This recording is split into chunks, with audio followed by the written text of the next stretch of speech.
लगा। देखिए मजा आ गया।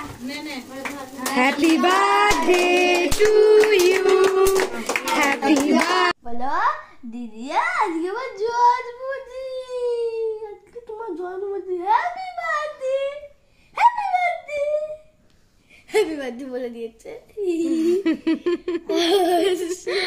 और হাসি চোটে আর ধরছে না। আজকে দিদি আর হ্যাপি বার্থডে, তুমি বলে দাও ভাই খুব খুশি আজকে তোমার হ্যাপি বার্থডে না, ওই জন্য আজকে তুমি কেক কাটবা। ওই জন্য ভাই খুব খুশি আজকে। দিদি আর হ্যাপি বার্থডে বাবা, বলে বাবা তুমি খুব খুশি। দিদি আর হ্যাপি বার্থডে বলে ও খুব খুশি। তুমি সত্যি খুশি? দিদি আর হ্যাপি বার্থডে বলে খুশি? খুব খুশি। Happy birthday to you, happy birthday to you my sweetie, my cutie, my beauty, my daughter. For advance क्या बोलते हैं, फॉर एडवांस। आज के बाद दीदी हैप्पी बर्थडे टू यू दीदी। তুই খুব খুশি শোনা, তুমি খুব খুশি। দিদি আর হ্যাপি বার্থডে বলে খুশি, খুশি না মানে বল বল বল তুমি খুব খুশি। খুশি তুমি? হেসে দাও তুমি আগে হাসছিলে। ও চকলেট দিয়ে আনি বলে রাখ, ওকে চকলেট দিতে হবে। আপনি দিয়ে দাও। গুড মর্নিং, 11 তারিখ সকালের ব্লগ এটা। তো কি বলবো, 18 তারিখে পোস্ট করছি। শরীরের দিক থেকে যতই ভেঙে পড়ি না কেন ঠিক ভিডিও আমাকে পোস্ট করতেই হবে, কিন্তু এবার আমি মনের দিক থেকে ভীষণ আঘাত পেয়েছি। এতটাই বলার কথা না, মানে 11 তারিখের ঘটনা যেটা আমার জীবনে খুবই খারাপ কিছু ঘটে। তো এটা হচ্ছে কার্ডটা হচ্ছে তোমার স্কুল থেকে দিয়েছে, আগের দিন দিয়ে দেয়, পরের দিন এই কার্ডটা দেখলে আর কি স্টেজে উঠে সবাই একসাথে, স্কুলের অতগুলো স্টুডেন্ট 12 পর্যন্ত সবাই একসাথে উইশ করে, ব্যাপারটা ভীষণই ভালো লাগে আর কি। তো দিদাদের স্কুলের কার্ড এটা। তো যেটা হলো আর কি, মানে আমি সত্যি সবাইকে খুব আপন ভাবি, মনে করি সবাই আমার খুব নিজের, কিন্তু কে আমার নিজের আমার এতদিনে বোঝা হয়ে গেল। মানে ওই যে দুটো ভালো মুখে কথা বললেই সমস্ত কিছু ভুলে গিয়ে আমি আবার সবাইকে আপন করে নিই, এটা হচ্ছে আমার সবথেকে বড় দোষ। তো মানে আমার 100টা ভালো কিছুর মধ্যে যদি কেউ 1% খারাপ পায় না, তখন আমার বরকে নালিশ করতে কেউ ভুলে না।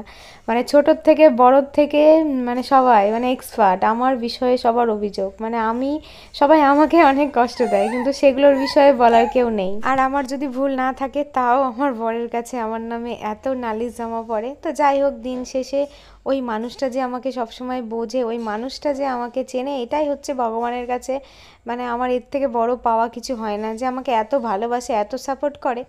তো চলো ছেড়ে দিই, আর কারোর কথা বলতে আমার ভালোও লাগে না, আর ইচ্ছাও নেই, আর এইসব প্রসঙ্গ নিয়ে আর কিছু বলতেও ইচ্ছা করে না আমার। দেখো আমার এটা এত বদমাইশ তোমরা জানো, এটা শুয়ে থাকবে না আজকে, একদম শুয়ে থাকবে না। যেই শুয়ে দিচ্ছি আর কি ঢঙের কর্ণ। তুমি একটু গুনুগুনু করো, তুমি যেমন অবুঝ তোমার দিদিটাও তো অবুঝ। দিদিভাইয়ের আজকে হ্যাপি বার্থডে না, দিদিভাইকে আজকে একটু সুন্দর সুন্দর রান্না করে তো দিতে হবে, না তো দিদিভাই খেপে যাবে। তুমি যেমন আমার একটা অবুঝ পাখি, দিদিভাইও একটা অবুঝ পাখি। তুমি একটু ঘুনুঘুনু করো, না হলে তো দিদিভাই বালি এসে যদি দেখে দিদিভাইয়ের পছন্দ মতো রান্না হয়নি, দিদিভাই মেনু বলে দিয়ে গিয়েছে, বলেছে আজকে এই মেনু হবে দিদিভাইয়ের জন্য, সেইগুলো যদি আমি রান্না করতে না পারি দিদিভাই তো খেপে বোম হয়ে যাবে। তুমি একটুখানি ঘুনুঘুনু করো, একটুখানি ঘুনুঘুনু করো তো বাবা, একটুখানি তুমি ঘুনুঘুনু করে নাও, ব্যাস আমার আর চিন্তা হবে না। তাহলে আমার বাবা তো একটু ঘুনুঘুনু কোলে নিক, কোলে থাকলে কিচ্ছু করবে না, আর যেই শুই দেবো আর দেবো ঢোকের কান না। ফিদার বার্থডে, আমি সকাল থেকে একদম সময় পাইনি ক্যামেরাটা অন করার। এদিকে ছেলে কাঁদছে, এদিকে হচ্ছে কাটছি বাড়ছি রান্না করছি, কি যে হচ্ছে, এখনো রসুন ছাড়ানো হয়নি। দেখো কিচ্ছু রান্না করতে পারিনি, কি কি রান্না করেছি একবার দেখিয়ে দিই তোমার। সত্যি কথা বলতে ইচ্ছা ছিল অনেক কিছু রান্নাবান্না করব, কিন্তু ছেলে নিয়েও সময় পাইনি। আর ঠিক এই টাইমটার থেকেই এমন একটা ঘটনা ঘটে যার জন্য আমি রান্নাবান্নাও করতে পারিনি। বেগুন ভাজা, পটল ভাজা, ডাল, শাক ভাজা আর মাংস, এটাই রান্না করেছি। আর আজকে জানো তো ভালো মাছও পাইনি, যে মেয়েটার জন্মদিনে একটু মাছ রান্না করে দেবো, সেটাও আমার সুযোগে হয়নি। তো চিকেনটাও দেখো হয়ে গেছে, আর এইগুলো তো আগেই হয়ে গেছিলো, তোমাদেরকে দেখিয়ে দিলাম। আর স্কুল থেকে এসে ওর তো এত খিদে পেয়ে গেছিল, স্নানটা করেই বলছে মা আমাকে আগে তুমি খেতে দাও। তো আমি বলছি আমি তো বেশি কিছু রান্না করতে পারিনি। ও যে ঠিক আছে তুমি যেটুকুনি করেছো ওইটা দিয়েই দাও। জামাটা গায়ে দিয়েছে আর চুলটা ইয়েও করেনি, মানে মাথাটা আর কি আশ্রয় হয়নি। তো এই দিনটাতে প্রত্যেক বছরই ওকে আশীর্বাদ করা হয়, কিন্তু এবছর আর কিছুই হলো না। তো এটা হচ্ছে মানে ভাত টাত খাওয়ার পরে আর কোনো ভিডিও হয়নি, এটা পুরোপুরি একদম সন্ধ্যাবেলাকার ভিডিও। তো বার্থডে বিশ্বাস করো করার কোনো ইচ্ছাই ছিল না, কারণ আমার তো শরীর খারাপ আর কাছে যেহেতু কেউ নেই। তো দিদিভাই পুরো অ্যারেঞ্জমেন্ট, মানে দিদিভাই বলেছে যে আমি সমস্ত কিছু করে দেব, দায়িত্ব নিয়েছে। তো তার জন্যই আর কি ওর বার্থডেটা হয়েছিল। তো মানে এতগুলো লোক নিয়ে যে বার্থডেটা করতে পারবো বুঝতে পারিনি। তো দিদি বললো যেমন শরীরটা খারাপ, খুব একটা সুবিধা নেই। তো রাত্রিরে ওর বন্ধু বান্ধবদেরকে নিমন্ত্রণ করা হয়েছিল, আর আশেপাশে বাড়ির দিদিদেরকে বলা হয়েছিল। তো সবাই মিলে আর কি কেকটা, লুচি, আলুর দম, আর মেনুতে ছিল কেক, মিষ্টি, পায়েস, এই একদম সিম্পল দিয়ে ও পছন্দ করে দিদির সাথে গিয়ে কেকটা কিনে এনেছিল। 350 টাকা দাম নিয়েছে। কেকটা কিন্তু খেতে ভীষণ টেস্টি ছিল। এই যে টকটকে একটা লাল কালার, এটা দেখে আমার প্রথমে ভীষণ অপছন্দ হয়েছিল।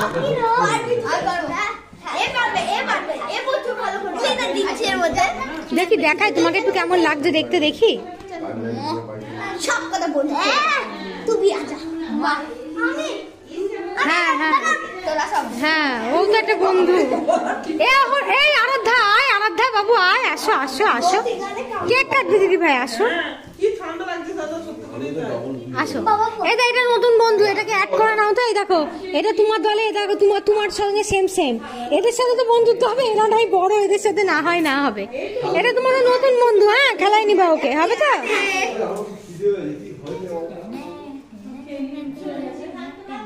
বাহ, এবার গ্যারেজ ঘরে ঢুকে যাও তোমরা, কেক আনা হবে, গ্যারেজ ঘরে যাও।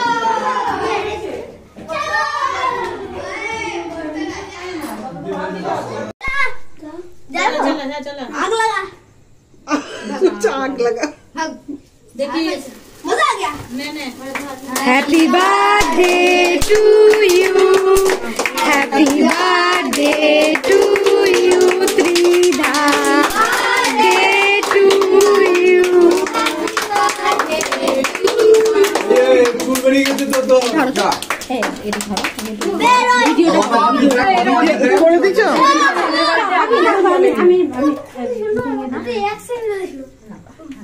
আচ্ছা আমি নিচ্ছি পয়সার হ্যাপি বার্থডে, পয়সার হ্যাপি বার্থডে। দেখি দাঁড়াও এখানে খাওয়াস নেই সবাই, একটু সবাইকে কেটে কেটে দিবি, কেটে কেটে দিয়ে দাও কেটে কেটে সবাইকে দিয়ে দাও। তুই সবাই দিবি, কারণ কি করতে পারবে না, বলবো তাই না কেমন লাগবে। ওই ও হাতে পকেটে, এটা পকেটে হাত দিয়ে দাও, ঢুকে যাচ্ছে না। কেকটা এমনি টেস্টি আছে, ক্রিমটা সবাইকে করে দিই। কোলে যাচ্ছে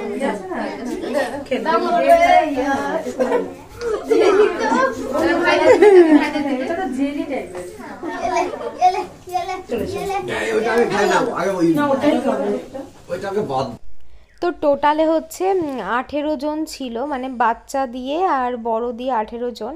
আর দেখো নিরামিষ করে আলুর দম করা হয়েছে। আলুর দমটা তো ভীষণই সুন্দর হয়েছিল, দিদি আর কি সব কিছু রান্না করেছে। তারপরে আর কি বর্ষণের মা, তারপরে এই আমাদের সামনের দিদি, এই যে দেখতে পাচ্ছ সবাই মিলেমিশে খুব সুন্দরভাবে সব কিছু করে দিয়েছে। আমি কিন্তু কিচ্ছু করিনি, মানে কোনো কিছুই আমি করিনি, সব কিছুই ওরা করেছে। তার জন্যই আর কি, কারণ আমার পক্ষে সত্যি কথা বলতে এত হেডেক নেওয়া সম্ভব না। দিদিরা ছিল, তাও ধরো ওর পাপা নেই, ওর তো বার্থডেতে পাপা না থাকলে মাথাটা খারাপ হয়ে যায়। তারপরেও এই যে মানে এত সুন্দরভাবে এটা যে হবে আমি না ভাবতেই পারিনি। তো বছরে তো একটা দিনই আসে, বাচ্চা মানুষ, এটাই ওদের একটা খুশি বলতে পারো।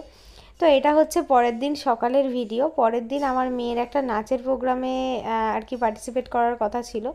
তো আজকে সেই জন্য আর কি এরকম একটা স্কার্ট পরে যেতে বলেছিল, সাদা প্যান্ট, তো সেই রকমভাবে হালকা একটু মেকআপ করতে বলেছিল, মেকআপ তো করেনি। আর আমি ভাবছি যে যাই এখন, যেহেতু দিদার টোটোটা এই রাস্তাতেই আসে, একবার অহনাদের বাড়ি থেকে দেখা করে আসি। তো এই যে অহনা দেখলাম এখনও মানে ঘুম থেকে উঠেছে না ওঠেনি জানি না, তো একটু ওর সাথে দেখা করে তারপরে বাড়ি যাব। আজকে আবার একটু বাজারে যেতে হবে, জানো তো বাজারে কিচ্ছু নেই, একটু বাজার করে আনতে হবে। এখন দেখো রেডি হয়ে গেছি, যেহেতু মা আছে বাইরে বেরোতে খুব একটা অসুবিধা হয় না, আর ছেলেকে বাইরে বের করাতে ঠান্ডাতে আমি ভীষণই ভয় পাই। আর ঠোঁটগুলো ফেটে যে কী হয়েছে বলার মতো না, একদম মানে কাঠফাটা হয়ে গেছে। এখন যাচ্ছি বাজারের ব্যাগ নিয়ে বাজার করতে। ছেলেকে একটু দুধ খাইয়ে দিলাম। তিধা বারবার দুধু বলে, তো ওই জন্য আমারও দুধু খাইয়ে দিলাম। হাসছে আমার ছেলে। তো আমি আর অহনা আজকে দুজন মিলে যাব। তো আমার আইব্রোগুলো না করতে হবে, জানো তো। এই আগের বছর বৃন্দাবনে গেছিলাম, তখন আইব্রো করেছি, মানে ডিসেম্বরে আইব্রো করেছি, আর এখনো পর্যন্ত আইব্রো করিনি। মানে নভেম্বর হয়ে গেল, পুরোপুরি পাক্কি 1 বছর হয়ে গেল আইব্রো করিনি। এবার করতে গেলে ভীষণই লাগবে, কিন্তু দেখতে ভীষণ ভালো লাগবে। মানে যখন পুরো আইব্রো উঠে যায় না, তারপরে আইব্রো করলে খুব ভালো লাগে, মানে নিজের মুখটাকে যেন নতুন একটা লুক পাওয়া যায়, সেরকম একটা ব্যাপার। ছেলেকে একটু দুধু খাইয়ে দিই, তারপরে যাবো। আবার বলে দিলাম দুধু খাইয়ে দিই। এই ব্লগটা কিন্তু তিধার বার্থডে 2 দিন পর কাজ, জানো। ওই 2 দিন আমার এত মন মেজাজ খারাপ ছিল, আমি একদম কোনো ভিডিও করিনি। এটা মনে হয় 2-3 দিন পরকার ভিডিও। আমার মা চলে এসেছে, তো দেখলাম রাস্তায় দোকানে যাচ্ছিলাম, মানে এখন হঠাৎ করে মনে পড়লো, তো দেখলাম মাছওয়ালা দাদা মাছ নিয়ে যাচ্ছে, আর মাছ দেখলাম ভীষণ ভালো একটা কাতলা ফ্রেশ ছিল।